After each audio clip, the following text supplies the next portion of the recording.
Exercise 1.5 का question number 3 है। देखिए लिखा है, आपको याद होगा कि पाई को एक वृत्त की परिधि मान लीजिए सी और उसके व्यास मान लीजिए डी के अनुपात से परिभाषित किया जाता है, अर्थात पाई बराबर सी अपॉन डी है। यह इस तथ्य का अंतर्विरोध करता हुआ प्रतीत होता है कि पाई अपर में है। इस अंतर्विरोध का निर्धारण आप कैसे करेंगे?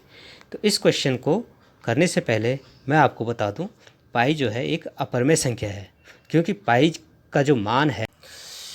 प्रश्न नंबर 3, इसमें प्रश्न आपको पढ़ के मैंने बता दिया है।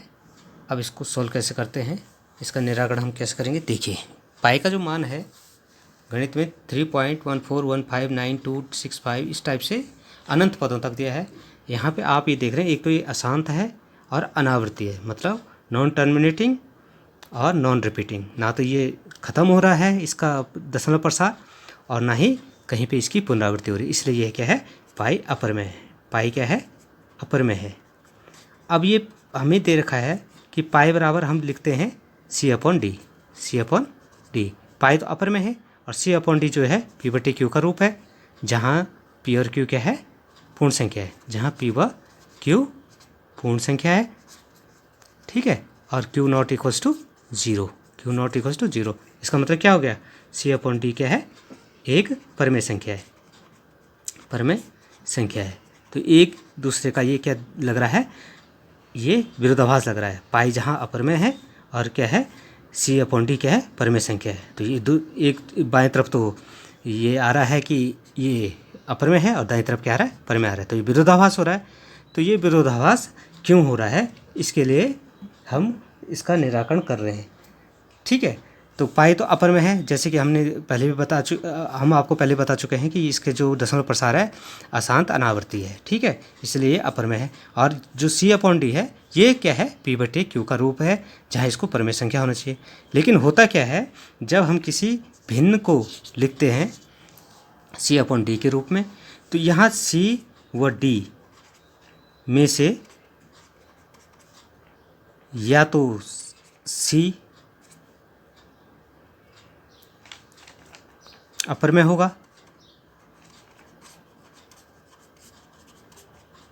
या डी अपर में होगा। डी क्या हो? अपर में होगा। इन दोनों में से एक अपर में होगा, क्योंकि हमने पूर्व में भी पढ़ा है अपर में और परमेय। अपर में और परमेय संख्या का अगर भाग दिया जाए तो अपर में प्राप्त होता है। परमेय में अपर में का भाग दिया जाए तभी अपर में प्राप्त होता है। इरेशनल नंबर में रेशनल नंबर का भाग देंगे इरेशनल प्राप्त होता है। इरेशनल में रेशनल नंबर का भाग देंगे तो इरेशनल होता है। इरेशनल में रेशनल नंबर में अगर हम इरेशनल का भाग देंगे तो अभी इरेशनल प्राप्त होता है, अपर में प्राप्त होता है। इसका मतलब सी या डी में से एक अपर में है, ठीक है। अब इसको हम कैसे देखेंगे? यदि हम कोई वृत्त लेते हैं, ठीक है, और इसका डायमीटर लेते हैं, अगर इसकी त्रिज्या 2 लेते हैं और ये भी 2 होगी तो कितना हो जाएगी? 4 हो जाएगी। तो ये परमेय संख्या हो सकती है, ठीक है। अब इसकी जब परिधि हम नापेंगे किसी भी स्केल से, तो परिधि जब हम नापते हैं तो ये लगभग फिक्स नहीं होती है। कहने का मतलब, अगर मान लो इसको नापते हैं तो 7.4 और उसके बाद की सन्निकट मान हम छोड़ देते हैं, जैसे 7.4123, 7.4123, 6, 5 इस टाइप से कुछ भी हो सकता है, तो हम सन्निकट मान लेते हैं, ठीक है। इसलिए इसको हम क्या कर देते हैं? छोड़ देते हैं।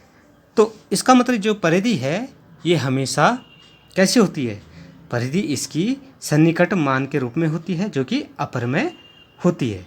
तो जब भी स्केल से या किसी अन्य युक्ति से हम इसको नापते हैं तो केवल एक अप्रोक्सीमेट रेशनल नंबर प्राप्त होता है, ठीक है। तब हम यह अनुभव नहीं कर पाते हैं कि सी अपर में है या डी अपर में है। तो हम ये कह सकते हैं कि इसमें कोई अंतर विरोध नहीं है कि सी या डी अपर में है। सी या डी अपर में है, तो कहने का मतलब है कि पाई बराबर सी अपॉन डी जो है हमने जो लिया है वो बिल्कुल सही है। इससे अंतर विरोध का निराकरण हम कर सकते हैं।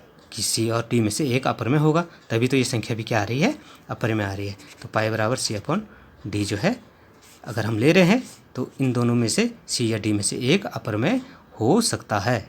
इस तरह से हम इसका निराकरण करेंगे।